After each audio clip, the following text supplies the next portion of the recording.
We begin your 4 to 5 with breaking news out of Guilford County. We've confirmed there is a coronavirus outbreak at Claps Nursing Center in Pleasant Garden. The administrator told WFMY News 2 that 20 residents and 12 staff members tested positive for the virus. Most are asymptomatic. All residents were tested for the virus. The first positive case came in on Friday. That person tested positive during a routine hospital visit for another reason. Stay with us both on air and online for more on this developing news. Good afternoon. I'm Maddie Gardner here with Eric Chilton and Taheshah Moise. We are practicing social distancing, staying home when we can, and following those stay-at-home orders.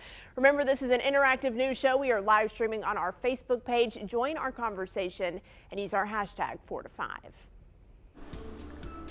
All right, let's take a look at some COVID-19 related news around the triad. Cone Health is now giving you a chance to give back to patients that have COVID-19 and healthcare workers on the front line. So here is your chance to give back. Cone Health launched what they are calling the COVID-19 Support Fund. Donated funds will be used for things like iPads so patients can stay connected with loved ones who are not allowed to visit the facility, and also to buy PPE for staff, among other items. You can head over to conehealth.com to donate any funds. $40,000 has been raised so far. The North Carolina Department of Transportation announced they are delaying all but about 50 major projects scheduled to start within the next year. Now, due to COVID-19 and people staying at home, traffic volumes have dropped dramatically, causing at least a $300 million shortfall for the current fiscal year. The new changes will not affect construction projects which are currently underway or have already been awarded. NCDOT says it's also developing plans for a potential furlough, a hiring freeze, and other ways to reduce costs. A Kernersville-based food service distributor is now making their warehouse products available to everyone. Pride of the Morning usually services schools, retirement communities, and restaurants, but since schools are closed and some restaurants are closed as well, they have extra inventory. So they launched an online home shopping catalog. There you can buy groceries. You can then pick up your order at the warehouse. If you live in Kernersville, they'll deliver to you. Well, grab your phone and head over to our website, WFMY.com/vote now. It is time for our question of the day. So the CDC says a second wave of coronavirus could hit this winter, and we want to know how concerned you are about this second wave. Are you not concerned at all, a little concerned, or very concerned? Again, you can use WFMY News 2's free app or go to WFMY.com/vote now. Those results will show up on the bottom of your screen. Let's talk a little bit more about that second wave. The CDC director, Robert Redfield, says the virus will be trickier to fight in the winter because it's flu season as well. He says it's important to improve testing, tracing, and isolate people who test positive. Redfield also says following social distancing and stay-at-home orders can help prevent new cases from becoming larger outbreaks. Taking a look at the results right now, 81% of you say you are very concerned about this. 11% say you're a little concerned. Only 8% right now saying not concerned at all. Taheshah, I know that you cannot see those results, but again, most people are saying they are very concerned about a second wave of that coronavirus. No, and I'm right there with them because, I mean, without a vaccine, there's no way that this virus is going to be fully gone. So I know that a lot of people have that on their minds, and I know there is that push now to create that vaccine. But I mean, until it's out there, there's no way to fully stop this. So I'm waiting for the vaccine, and hopefully that'll be able to calm a lot of people's concerns. Yeah, we're not given a spirit of fear, so we can't be scared of this too much, but we will have to be on our guard and listen to health officials about what comes next. And if they start to detect a second wave of this, of course, we may have to go into these social distancing measures again. This all information coming from the CDC, by the way. You can continue to vote, WFMY.com/vote now, or the free News 2 app. Well, the National Guard is deploying to help food banks across North Carolina. One of those food banks is Second Harvest of Northwest North Carolina. The need for food assistance drastically increased during the pandemic because people lost their jobs. Food banks are also losing volunteers since most are seniors and are at high risk for complications. The National Guard is mainly helping food banks inspect and sort donated food. The federal government is paying for that deployment for 30 days, and then after that, additional help will be assessed. Second Harvest says they've seen a 40% increase in new families coming to get food at all of their locations and a 60% rise in urban counties like Guilford and Forsyth. It's numbers like that that inspired a Kernersville man to help. This isn't really a story about my fundraiser, it's a story about the need. Buddy Collins wants to set the record straight. People in our community need help. And that was obvious in these photos he saw on Facebook. A mile-long line of cars going into a food pantry off of Gallimore Dairy Road. And it struck me that I couldn't do a whole lot about the virus, and I couldn't do a whole lot about the shutdown or the stay-at-home directives, but perhaps maybe I could raise some money for those people in that food line. He turned to the same social media platform and launched Buddy's birthday fundraiser for Second Harvest Food Bank of Northwest North Carolina.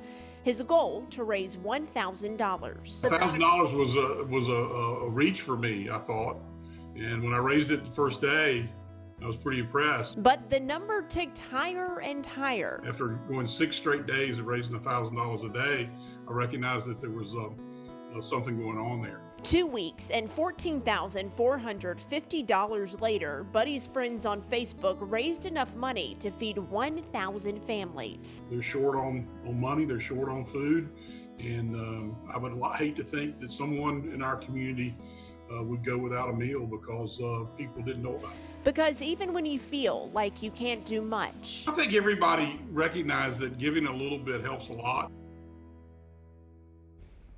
Now, I spoke to a representative from Second Harvest on the phone about Buddy's fundraiser, and she was blown away and extremely grateful for the help. Buddy says he just hopes this inspires other people to do what they can to help out. It's kind of like that saying, in the worst of times, you see the best of people. And sometimes people really surprise you and they show up in a way you never thought possible, just like this fundraiser, Maddie. Yeah, I can't believe his goal was $1,000, and he just started raising that day after day, $1,000 a day, until it's close to $15,000, which was his goal. But he told me he's confident. He thinks he can raise that $550 when all is said and done. Awesome job. All right, let's check in with Eric. Yep, and we're looking at a forecast that it's got some changes coming up with us. You know, you look at the readings, and for the most part, it's comfortable, right? 67 degrees in the Triad, 68 in Raleigh. Charlotte, you're at 70. Boone's at 59. Obviously cooler in the higher elevations. Winds have been a little bit of an issue, more of just an annoyance than anything else. 18-mile-an-hour wind gust in Reedsville, 22 in Greensboro. That's getting a little blustery. 22 miles per hour in Hickory. In the mountains, it's a little bit stronger with the winds. 25 miles per hour in Galax. Here's your short term. Now, tomorrow gets a little bit interesting here. So tonight, we'll see those overnight lows around 51. That's not bad, but rain develops toward the morning hours. And then after that, we have to watch for late day thunderstorms. Now, it just depends on how everything stacks up in the atmosphere, but a chance of late day thunderstorms that may be severe in nature. We're talking strong winds and maybe some light rain at a high temperature of 63. So it could be warmer, that's for sure. Still, satellite and radar looks pretty clear for us right now. We go out to a wider shot, and there's all the mess that'll be moving our way, and that'll increase the cloud cover as we head into the night tonight. When you look at the surface chart here, you see the approach of that system from the left side of your screen. Now, as we head into Thursday, it looks like probably maybe about Thursday evening, that's when we could see some of the heavier severe thunderstorm activity, if we get that at all. And then the whole thing clears us by Friday, and we'll see much better conditions as we head into at least the first part of the weekend. So tonight, 51 degrees with clouds on the increase. We'll see those showers toward morning time. And as you go into your 7-day, take a look at the long range outlook. 73 and sunny on Friday. Boy, is that not a nice day. Saturday, another rain chance. A quick system moves by. We're at 67 with a 60% chance of rain. Sunday and Monday, gradual clearing, mid-60s for highs, not bad. We approach 70 again for Tuesday, Wednesday. Sunny on Tuesday and Wednesday, a slight chance of showers. We'll have more coming up.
Mic check, 1, 2, 3, 4. Mic check, 1, 2, 3, 4 to 5. Mic check. Sounds good.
So did you know that one of the biggest complaints for people wearing face masks, and I did not know this until today, was how the straps can irritate their ears, even cause sores for them? Well, a dynamic duo in my hometown, I'm proud to say, in Mount Airy, is actually doing something to come to the rescue. They're offering something they're calling Mask Buddies, and it's all totally free. Take a look. You know, all of us are trying to just do anything, whatever we can to make things happen. These two guests I have this morning, this is Bristol Holt Newman and her mother, Ann Holt. First of all, thanks for being with us, guys. You're welcome. Thanks. Yeah, and they're doing their part, that's for sure. Let's talk about what you guys are up to and how cool this is. Well, we're making these mask buddies. They're for nurses or really anybody who uses the mask. It kind of protects your ears. You just put it on behind your head and the loops go around the buttons. So it doesn't go on your ears and it doesn't pull since you have to wear them for long periods of time. How did you guys come up with this idea? Because you look like, Bristol, you look like you work in healthcare. Let's talk about that. I do. I'm a HAB tech, but I'm also a licensed paramedic, and my brother's a volunteer firefighter. My dad works in medical, and then of course my mom, she helps out a lot with us, and so she knows about everything that we go through. And you guys are, how many of these have you made? How many do you want to make? And how do you distribute them, I guess? Well, we've made over 100 so far. We started small before we did a mass production. We're going to keep making them as long as there's a demand and people are wanting them. And if they want to meet us, they can meet us. If we want to ship them, we'll ship them. And the best part about this, totally free, right? You guys are giving them away. I really appreciate what you guys are doing. It's great stuff. Keep it up. Thanks. Thank you. Of course. So if you want one of these, they're giving them away, as we said, for free. It is at Ollie's Bargain Outlet Store. That's in Mount Airy on Renfro Street there. And they're doing it every Saturday from 8 a.m. to 10 a.m. if you want to join in. That's a great thing they're doing. And since so many in their family work in healthcare, it just made sense. And Maddie, they are representing our hometown in fine fashion, I will say. That's right. Very proud to represent there. You know, I totally understand the need for these, Tilton. I wrote a Facebook post a couple of days ago, but, you know, I wear a mask when I'm not on television, when I'm here at the station following those CDC guidelines. And when I have it on for just 3 hours, it starts to hurt the back of my ears. Nurses and doctors, healthcare workers, they're wearing these for 12 plus hours at a time. So I can certainly see why this will be beneficial. Very smart, by the way, to think of that. Yeah, it makes sense. I mean, what they're saying totally made sense to me. And the fact that she made them kind of fun and fashionable, and little buttons are different kind of symbols and things and different colors. And she even said, we have the masculine kind for men as well. So it's really a useful thing. Very smart. Yeah, we'll definitely put that up on our website too if you know anyone who could use one of those. We're heading to break, but remember we are live throughout the breaks on WFMY News 2's Facebook page. Come chat with us. Use our hashtag 4 to 5.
Welcome back to your 4 to 5. Happy Earth Day to everyone. We asked you on Facebook if you could go anywhere, where would you go? Honestly, right now, I'd go anywhere because we can't, right? Again, we asked you that on the Facebook page. Brian Bennett, our digital expert, is checking in with what some of you said. What are our favorite places on Earth? We got some good ones here, Maddie. I'm not going to lie to you. We're going to kick things off with what Sharon had to say. She said her favorite place was the NC Mountains. Valley Crucis Overlook. That's a beautiful picture right there. Looks like paradise. And Nikki says her favorite place is Uwharrie National Forest. That's also in North Carolina there. And Gwendolyn says the Outer Banks is happy place for me.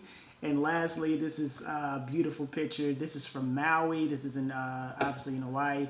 She says sunset with Molokai in the background. So beautiful pictures there, Maddie. What's your favorite place? Oh, you know, I've been blessed to travel a lot. I have been to Maui, and it is beautiful. So right now, because you put me on the spot, I'll say Maui. What about you, Brian? You know what? I haven't been to Maui yet. Me and my wife were planning to go. I think probably like right after we got married, we never made it. So I'll say Maui, even though I've never been, right? We're all going to Maui when all is said and done, right? You know, like I said in the beginning, I just want to go somewhere else other than my apartment and the news station. Not that I don't love it both places. It's just nice to explore from time to time. We'll be right back.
Welcome back to your 4 to 5. The South Carolina governor and school leaders decided that schools will remain closed there for the rest of the year. Online learning will continue, but schools in South Carolina, they closed back on May 15th. Many of you are commenting on this story. Let's take a look at what you had to say about the decision. I should say they were supposed to be out until May 15th, North Carolina schools, that is. North Carolina has not made a decision. This is South Carolina schools that will not go back for the rest of the year. So you were commenting on that decision. And Janelle said, I'm a teacher assistant for kindergarten. I do not want to take those germs back to my husband and kids. My youngest has asthma. I'd rather homeschool my kids for the rest of the year. Amanda said they need to keep them out for the rest of the year. Mitzi said, go back only if it's safe. I do hope seniors can have graduation in June. Linda Floyd said, if North Carolina schools go back in session this school year, I will be keeping my children at home and begin homeschooling if necessary. Margie Minter said North Carolina schools shouldn't go back until the fall, and I'm not even sure if they should go back then. Paris Wallington, North Carolina schools need to close for the rest of the school year. It's just too risky right now. How will you stay 6 feet apart in a classroom? Sarah Cornelius said, I think they should stay closed, and then maybe Guilford County could go on and start their remodeling and tearing down of schools. I'm betting they could get a lot accomplished when students would not be displaced. And Charles said, I think they should be allowed to take their final exams in the classroom if they're younger, but high school might be okay to do it at home. So most people on our Facebook page are saying, yeah, they recognize what South Carolina did, and Taheshah, they want that to happen here in North Carolina.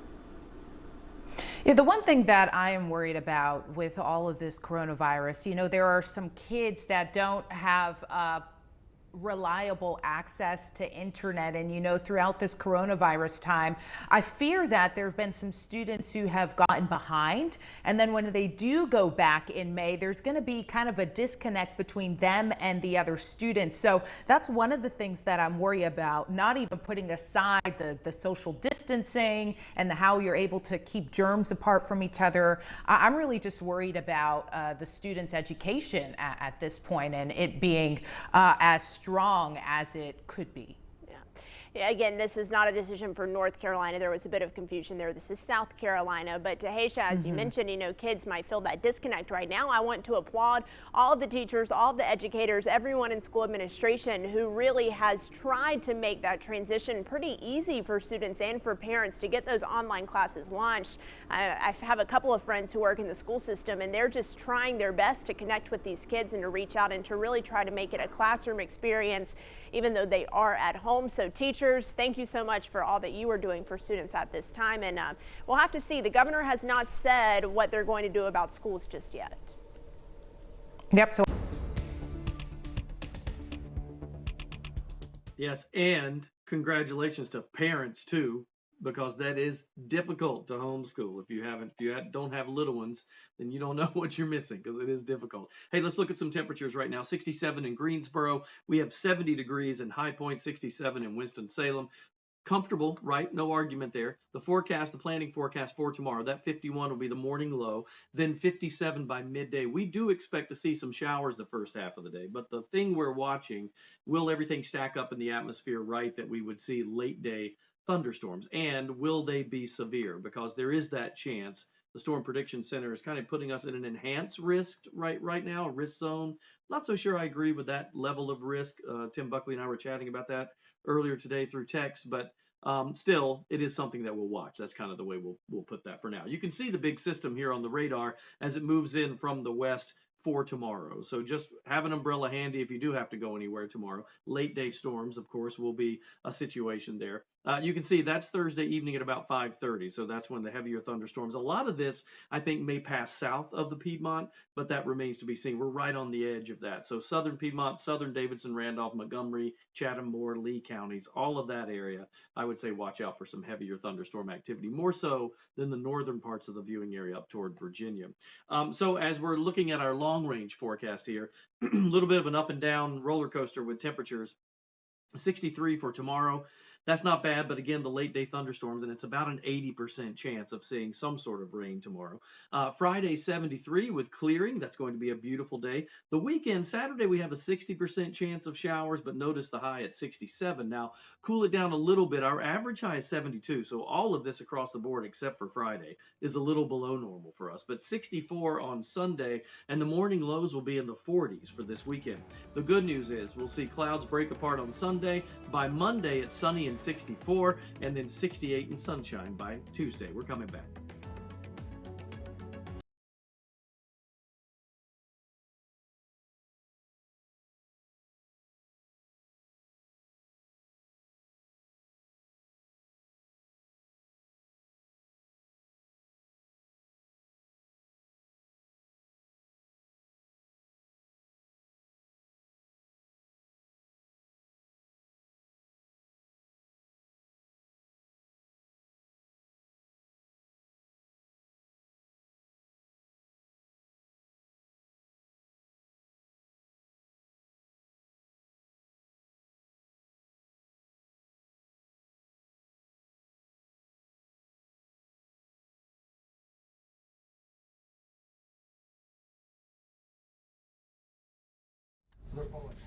Hey, giving you a mic check, ice cold milk and an Oreo.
Good afternoon and welcome back to your 4 to 5. I'm Maddie Gardner here with Taheshah and Eric Chilton. We're both at home this afternoon. We are doing our part in staying home when we can. And just because we are not connected here in the studio does not mean we are not connected with you. We are using technology and we are live on our Facebook page, WFMY News 2. Hop on over there, join our live stream, join the comments section. We are chatting. Use our hashtag 4 to 5. Well, health officials are now saying the first coronavirus case in the United States came earlier than first reported. So the first reported death in the United States, it happened in Washington state, and that was back on February 26th. But now California health officials are saying their first reported date happened on February 6th. So let's take a closer look at this. Autopsies for 2 people show one person died on February 6th of COVID-19 and a second person died on February 17th. That's according to the CDC. The Santa Clara County medical examiner says a third person died on March 6th. The coroner says all 3 died in their homes when testing was still limited to people who had traveled or received medical attention for symptoms. The coroner's office expects to find more COVID deaths in Santa Clara. Stanford researchers conducted a blood sample study with more than 3,000 volunteers. They found the actual number of coronavirus cases in the county were at least 50 times higher than the confirmed cases. All right, let's get you caught up on your headlines of the day with your 4 to 5 roundup. Congress is one step closer to approving aid relief for small businesses. The Senate approved the new relief deal funding at least $310 billion into the Paycheck Protection Program. The program would help businesses stay open and also keep employees on payroll. The House is expected to pass the bill as soon as tomorrow. A group in Raleigh is asking for your help taking care of those in need. Organizers created Pledge My Check for anyone able to donate part of their stimulus check. Now, the group is not accepting money directly, but rather encouraging you to donate directly to an organization or someone you know that is in need. In the first week, the website launched over $18,000 that was donated to 37 people in 11 states. If you want to sign up for the pledge, all you have to do is head over to pledgemycheck.org. McDonald's is offering free meals to frontline workers today through May 5th. Anyone considered frontline workers can grab a free meal at the restaurant. All you have to do is show a proper ID to get that meal. Thank you meals are limited to 1 person per day. And here in the Triad, High Point University Garden Tech is brightening the day of employees At Wake Forest Baptist Health's High Point Medical Center, Art Ogden delivers bouquets of flowers from the university garden 7 days a week. He says he started deliveries once the pandemic reached the United States because he knows how important healthcare work is after he defeated cancer. Now, do you normally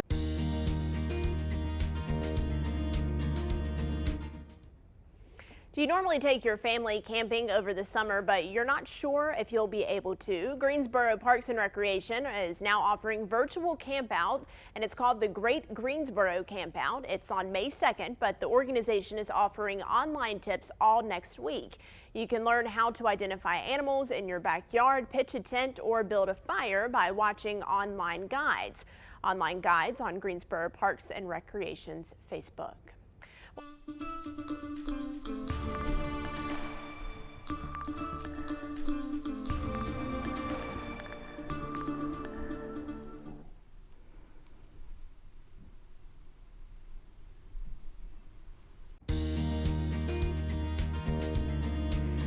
Epidemiologists figured out how a Charlotte woman got coronavirus when she said she had not left her house. It turns out Rachel Brummert contracted the virus 3 weeks before she isolated herself.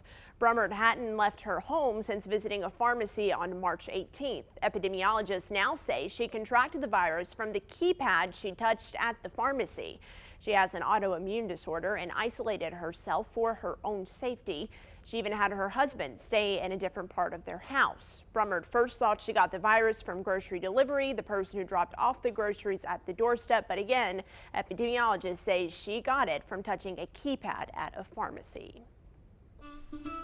Turns out some people are getting more sleep during the stay-at-home order. That is some positive news to come out of COVID-19, because we could all use some extra Z's, right? A sleepology study found North Carolinians are getting about 16.5 hours of extra sleep per month because they're working from home, which makes sense, right? Since the commute is simply the route from your bedroom to another room in your house. The study also ranks the best cities for sleep. Marvin, which is south of Charlotte, ranked #1. Oak Ridge ranks the highest of all triad towns and cities. It came in at 9th.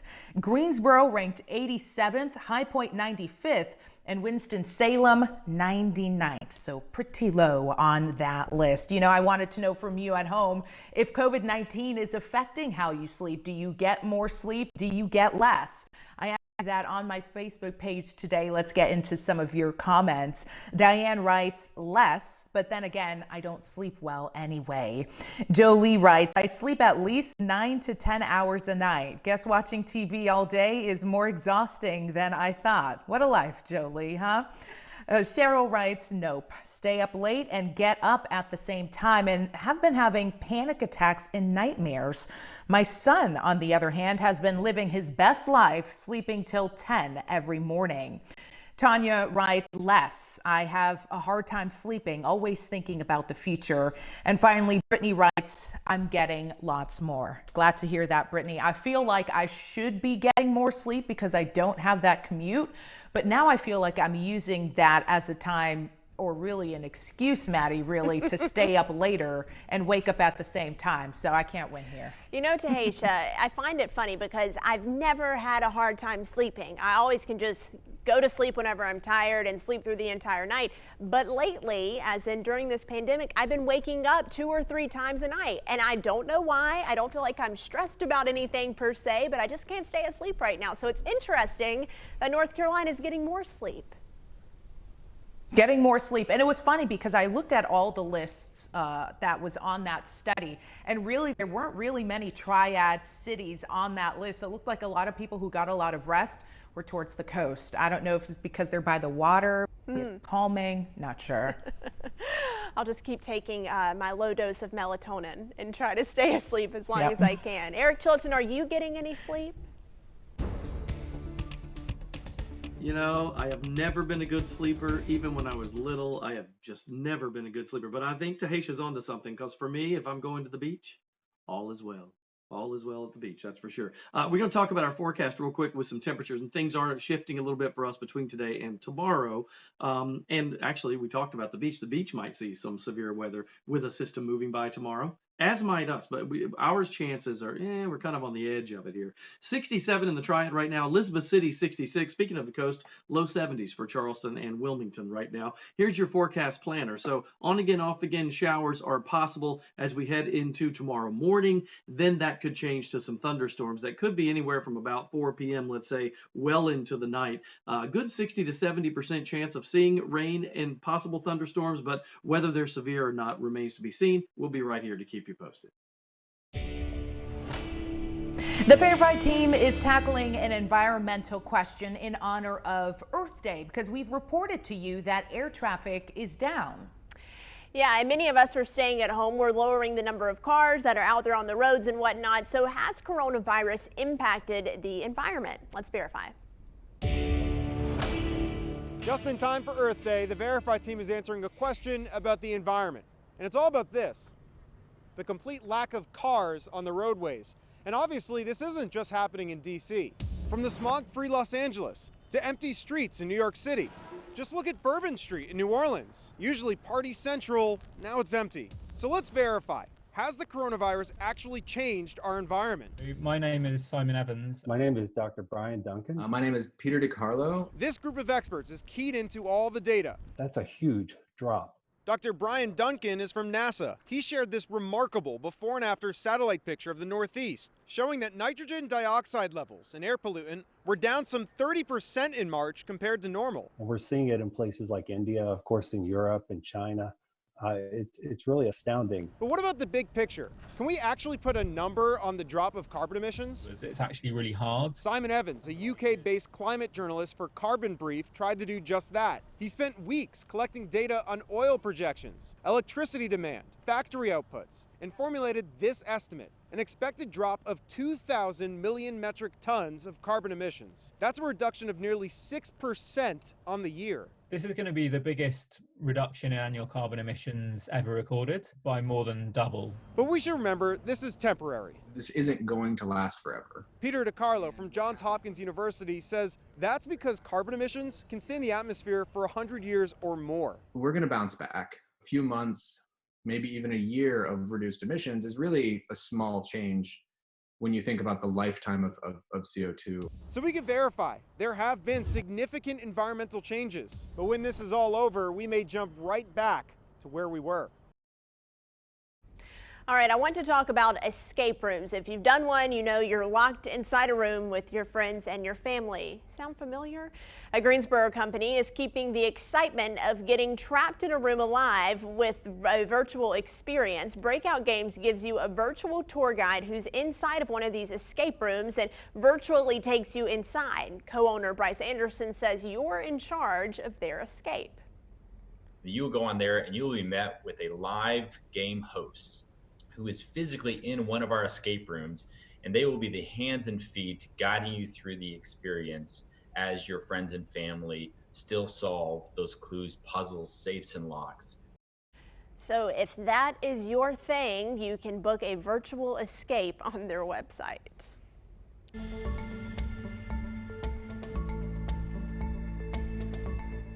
Time.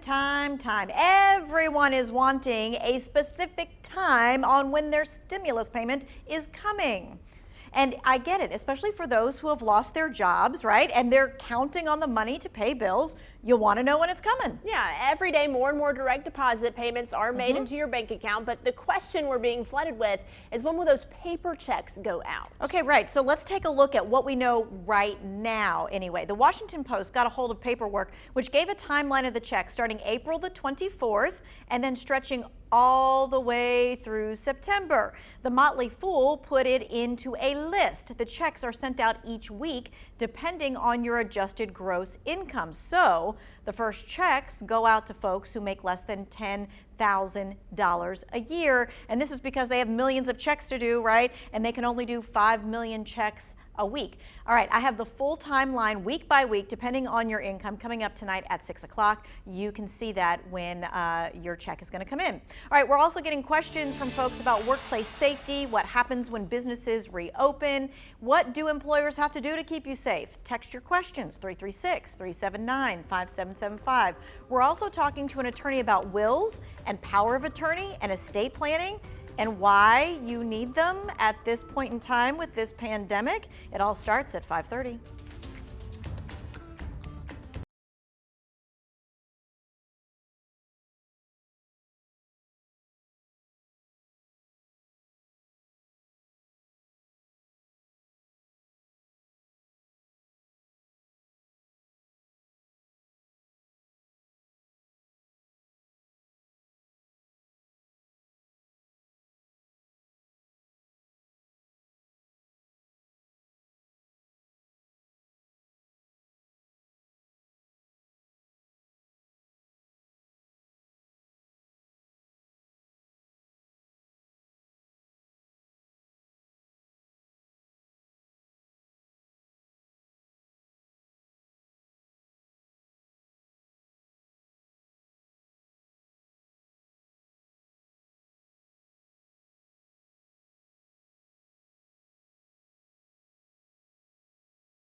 Welcome back. Members of Guilford County Schools are working to keep kids entertained. The system shared a video of a water bottle workout. A teacher from Weaver Academy walks students through it. You have to do 3 jumping jacks and then flip the water bottle, make it land upright before you do 3 more.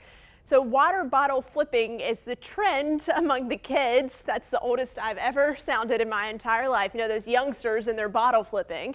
They take a half full water bottle and try to land it upright in one flip. It's a way to keep up with the trends and, of course, get those kids moving since they're not having recess or outside time out there on the school playgrounds. Taheshah, you know about the youngsters flipping the bottles?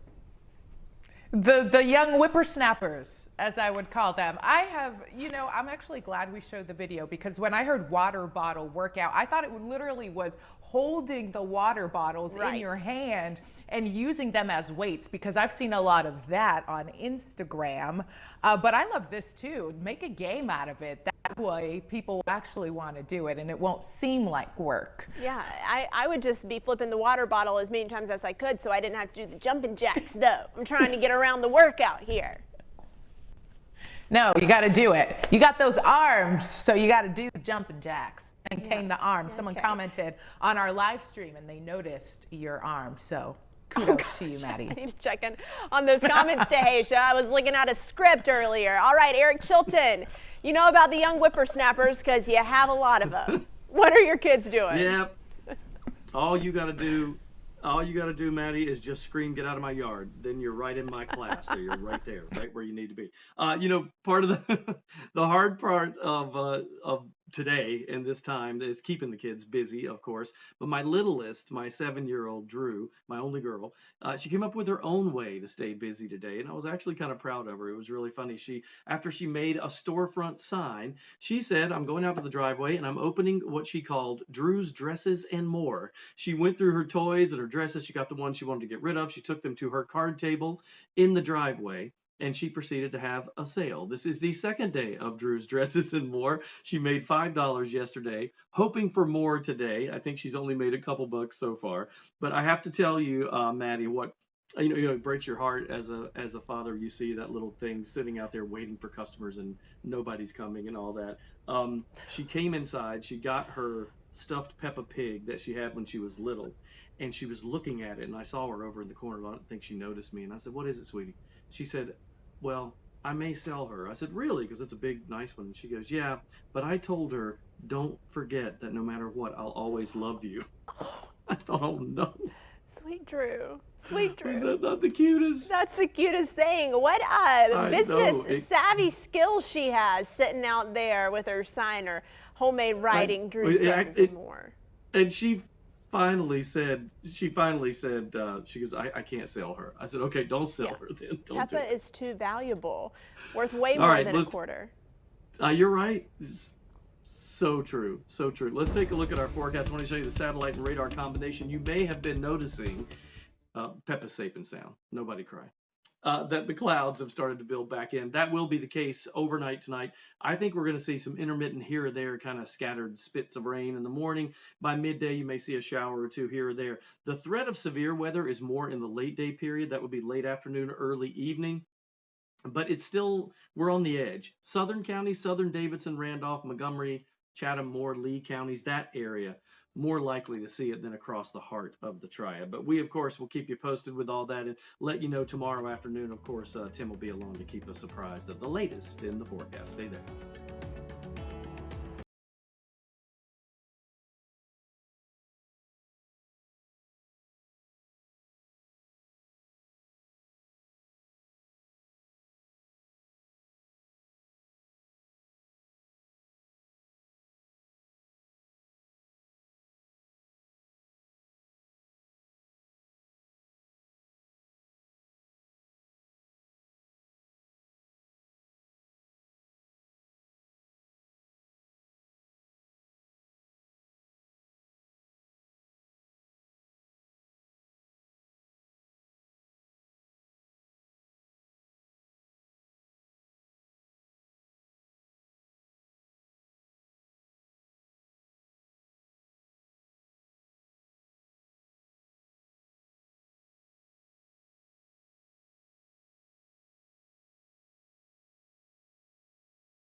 Hey, it's time to turn things around a little bit and talk about what's right with the world today. So once in a while, if you follow me on Facebook, I'll ask you, give me good news. I want to hear good news that's going on in your neighborhood or with you. You guys always come through. So here's a look at what I like to call my good news roundup.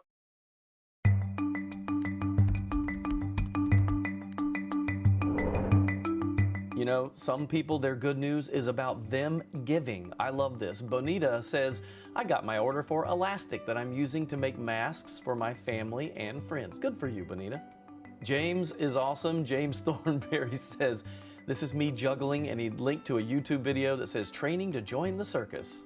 Keisha Westmoreland Davis says her daughter Eva loves to cook so much that they can't even eat everything she's baking. So they took it out to their neighbors, gave it away to 8 different appreciative neighbors. And she said, quote, her love and kindness of others makes my mom heart overflow with pride. Jamie Perez is in real estate. He said he bought lunch for the child care centers around Asheboro last Tuesday to show their appreciation for child care workers. Betty's one of my favorite here. Betty Duggan says, how about some homemade chocolate pie? That's always good news. Jean Gann stole my heart with this one. She said, best remedy I can think of for all this is music. And then she wrote, beach music, Eric. Tracy posted this photo, which, by the way, is very cool. This is the photo that she said Jack took of me. It won a gift card from the Greensboro Downtown Residents Association. The contest was for your favorite spot downtown. Renee posted the cutest picture. She wrote, enjoying Daughter's Week with these beauties. Very cute. Angela Thompson Vaden, boy, this is nice. She said, this is my painting I did for my stepmom. And then she wrote, smile.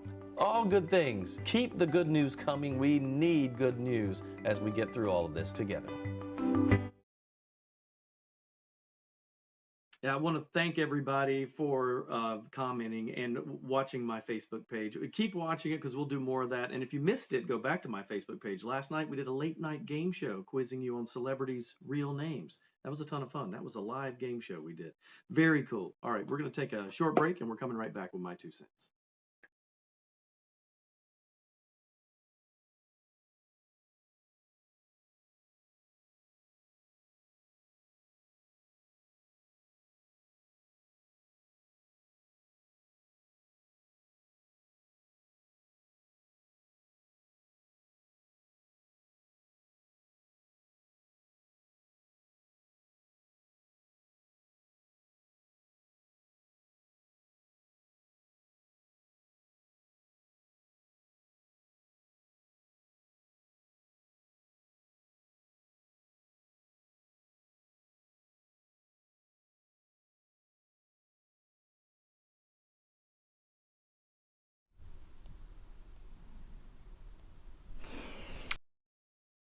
Check 1 2 1 2 3 4 5 6 7. Mic check 1 2 3.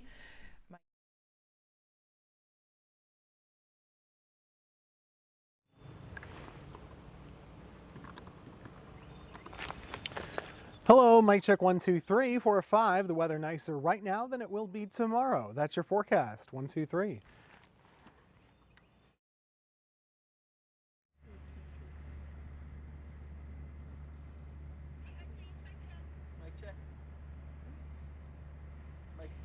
Okay. The Second Harvest Food Bank says they're seeing at least a 50% increase in requests from food pantries in our urban communities.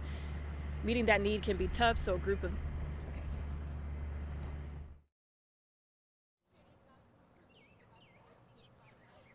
An administrator here at Claps Nursing Home tells me there is some good news in all of this. Most of the cases that they have are asymptomatic.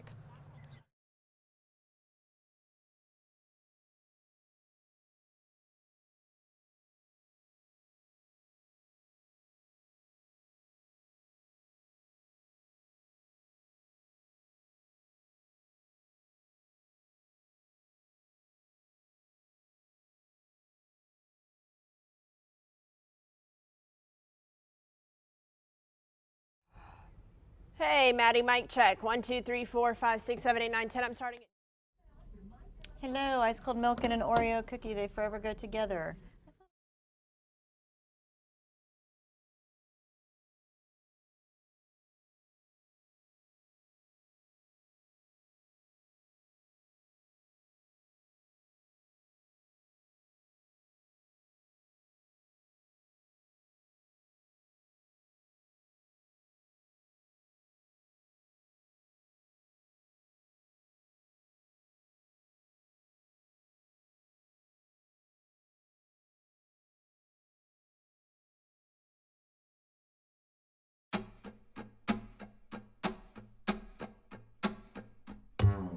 So, welcome to my humble study again. By the way, don't be too impressed. This is Bombay Company. Remember those stores in the malls back in the day where this comes in a kit, little Allen wrench, put it together. Don't be impressed.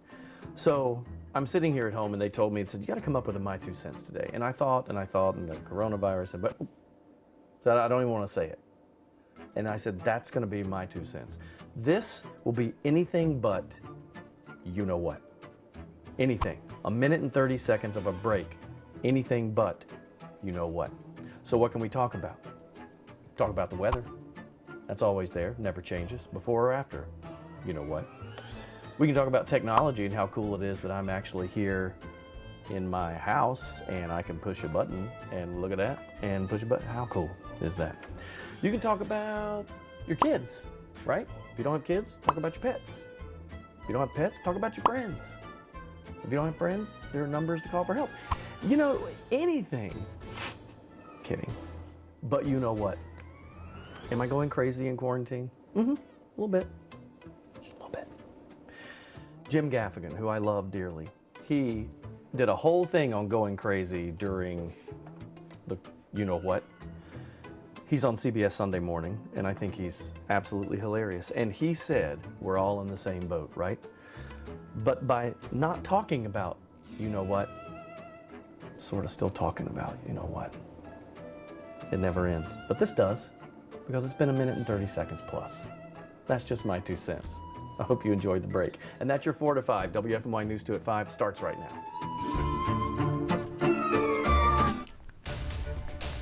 We're following some breaking news out of Guilford County where health officials are tracking a coronavirus outbreak in a nursing home. WFMY News 2's Grace Holland is live at Claps Nursing Center in Pleasant Garden. And Grace, what do we know so far?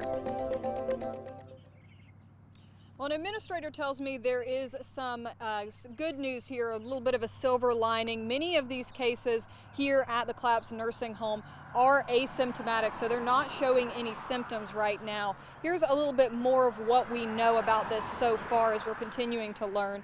All residents have been tested and 20 came back positive. 12 staff members have tested positive as well. The first case was diagnosed Friday and was tested during a hospital visit for something unrelated. Now, the Claps administrator I spoke to says that person is not showing any coronavirus symptoms at this time, but remains hospitalized. I was also told the nursing home has been taking precautions against the virus since March. Administrators say they're also keeping in touch with residents' families during this outbreak. And administrators declined to go on camera about this. They said they want the focus to be on the staff who are working in here. If you look back behind, you can see this sign that is calling them heroes. It says heroes work here, and that's really the message those administrators